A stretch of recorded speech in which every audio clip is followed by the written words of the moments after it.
Guys, can we talk about dating in 2024? I like to call modern day dating DoorDash dating. Because if we are being honest, we are being force-fed a lot of superficiality when it comes to relationships. We see it in TV shows like The Bachelor, TV shows like 90 Day Fiancé. You've got all these dating apps that you can just click a button and actually shop for a person. And while there may be relationships that start off in those kind of dating apps, for the most part, it's all a bunch of superficial nonsense. And we live in a very fake world, a very superficial world where people can just throw a filter on their picture and people are like, wow, you're smoking hot. But in reality, you may look like an absolute gremlin. Everybody is wanting that instant relationship, that instant true love. And people have gotten really, really lazy. We don't want to have to work for a relationship. We can just pick up DoorDash and get a date, right? It's DoorDash dating. It is convenience dating. Nobody wants to work on anything anymore. I mean, if you even look at the profiles on these dating sites, I love dogs. I love cats. I like long walks on the beach. Who cares? None of that crap is going to lead you into something serious because you're talking about superficial crap. There are other questions. Wow. Okay, pause. First of all, he said, you really look like a gremlin. Insert picture. No, but sometimes for real, these filters, like, you look like a completely different person. Yep.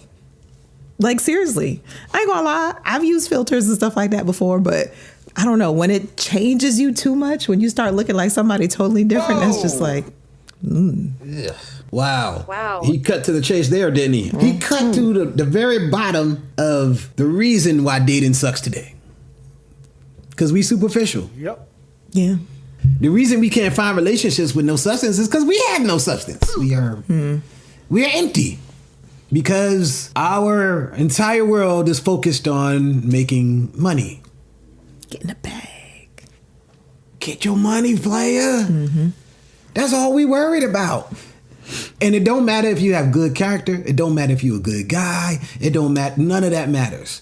As long as you making money, you are attractive. Now, it's been like this for thousands of years. Yep. Now, the guy with the most money is always the most attractive.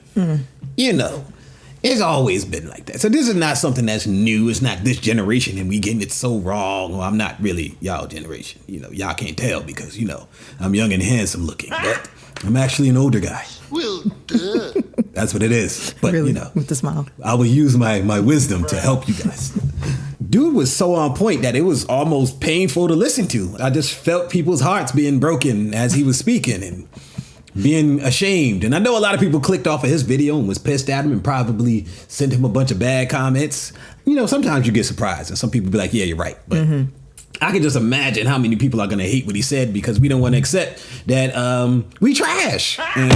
And the reason dating is trash is because we trash. The reason marriage is trash is because we trash. And the reason relationships are trash is because we trash. And the reason our kids are starting to become trash is because we trash. That's what it is, y'all. We all stink. We smell like decaying banana peels. Really? Chicken husks. What? Beef fat. Chitlins. That's what we smell like. But we think we smell like roses because we spray some Sauvage on it.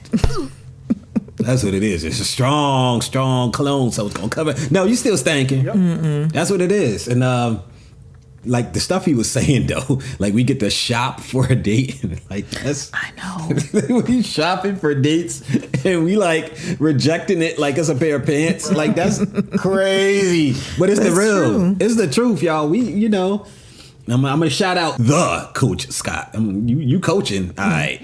And a lot of people won't accept it because all we care about is money. And we wonder why the rest of our lives is falling apart. Like, I don't know. For the longest, it seemed like people knew family is the most important thing. I think it's God. And women don't understand and they get mad because men are like, look, you lose your value once you get in like past your 30s because you no longer have the looks. You're no longer basically a nice person because that's really what they're saying. You're not nice anymore. You're mean. When they start saying you get too masculine or you're not, like they're just saying you're not nice. That's literally all it is. And a lot of people don't understand that when you get to a certain age, as a woman and as a man, your value is the family that you've built, the generations that have come behind you, your children, your grandchildren. They give you value because you're too old, both men and women, to be of value to the dating market. Mm-hmm. That's where your value comes from, the family you've built. And for some people, your company. But then let's say you become the CEO of a company. Do y'all know how most of these companies work? You build your company up to a certain point where it's making millions of dollars. That's the dream. Mm-hmm. Everybody wants to build the WWE. Guess what happened? Guess what happened to almost all of them who built it that big? You sell it. Now you have shareholders. Now they're your boss, even though you have been this boss while you were building it the whole time. Bruh. Now they become your boss. And then if they don't like the direction you're taking your company, they fire you. But at least you got millions of dollars. But if you don't have a family at some point in that whole you just sitting there with money, and money at 80 don't mean nothing. Money at 60 means a very little. I mean, there's there's always a superficial person that's all they care about. Okay. Okay. You can play it, see what else you got to say. And if you guys made it this far, go ahead and smash that subscribe button. Go ahead and give us a thumbs up so that way YouTube knows that you appreciate what we're putting down. What we putting down. All right. There are other questions that could be asked. Questions like, hey, have you ever cheated on someone? If so, why? How do you handle conflict in relationships? Do you pull away and talk about it later? Do you pull away and not talk about it ever again? Or do you want to address it right when it's happening and solve the problem? What is your attachment style? Some of y'all don't even know what an attachment style is. Another question is, what are your love languages? Attachment style? Yeah, I don't know what that is either, brother. So yeah, I wish you would have expounded on that one. I don't know what that is. We should not be concerned with what your favorite color is in the beginning. We should not be concerned with, do you like the beach or the mountains in the beginning? But one of the most important questions that we could ever ask in any of the dating world with the attempt to be married one day is, where is God in your life? Do you serve him? Do you pray? Do you read your Bible? Do you have a relationship with Jesus Christ? Because it has been proven that married couples that pray together and pray for each other every day have a 99% success rate. We have got to slow the whole process down. Everybody's in such a hurry. But everybody want to take Jesus out of date. I've actually never heard that stat before. I never heard that stat before. All I know that. I would love to know. Excuse me. I got to look that up. Process down. Everybody's in such a hurry to meet somebody and get married, instead of taking the time to actually date someone and get to know them and see how they function and see how you guys mesh together. Do you have the same belief systems? Are you going to be equally yoked with this person? We don't do that. We just settle for something that feels good and looks good and makes us feel better. And there's no substance to any of it. And the last thing that I will say about this is that people are not taking the time to heal from their childhood wounds, and they're not taking the time to heal from their previous relationships and marriages. Broken people will break people, or you will end up with someone who is going to break you more. If you guys know what I'm talking about, leave me a comment. Okay. The Coach Scott. Tell us how you really feel, bro. Okay. I appreciate that. Yeah.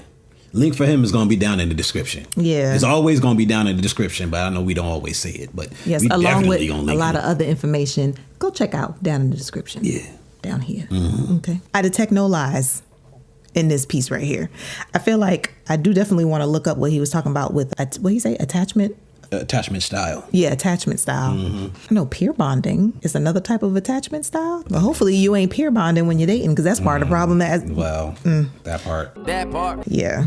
I guess the only real issue with some of the questions he was asking, though they should be asked, is that most people lie about whether or not they have a relationship with Jesus Christ. Mm-hmm. Because most people who claim to be Christians don't actually have a biblical worldview.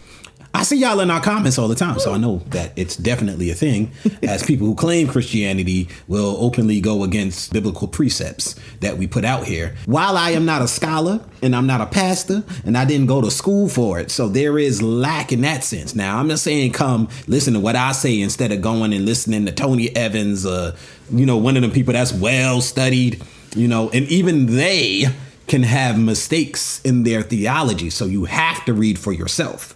But I'm not even on that level. I'm not a pastor. But I read, and I tend to try not to bring anything on here that I have not read and looked into for myself. Some of y'all be claiming Christianity and y'all be on our comments and y'all be saying stuff that's not biblical. And then you be like, I'm a Christian. You look crazy. You lying. That's not really what it is. If you go against the Bible, now you don't have to like it. I don't like everything I've ever read in the Bible. Some of the stuff convicts you. Sometimes the truth hurts. Me too. Yep. But I'm not going to be like, well, I'm not going to do that. And I'm going to be mad at everybody who actually reads this thing. But he's right. It's a superficial world. And if you build relationships on superficiality, they're going to fall. You don't need stats to tell you that. That's not one of those things where I got to give you stats about it and stuff like that. That was a good video to me. Comment down below and let us know your thoughts. Yeah. What you think about Coach Scott. All right. I need you guys to do me a favor. I need you to hit that like button. I need you to hit that subscribe button. I need you to hit that notification button. I need you to hit all the buttons. Yes. Thank you. Hey, everybody. Down in the description, there are 2 links. One is to a GoFundMe, and the other one is to a video that explains what the GoFundMe is for. Long story short, we have a medical situation with our daughter that we have to pay for everything out of pocket, and we could really use you guys' help. If you have the time, we'd love for you to go check it out. If you have the money, the funds, we'd love for you guys to help. If not, maybe you could send a link to somebody else who can help. We thank you for your time. Thank you. Peace. Press the off button.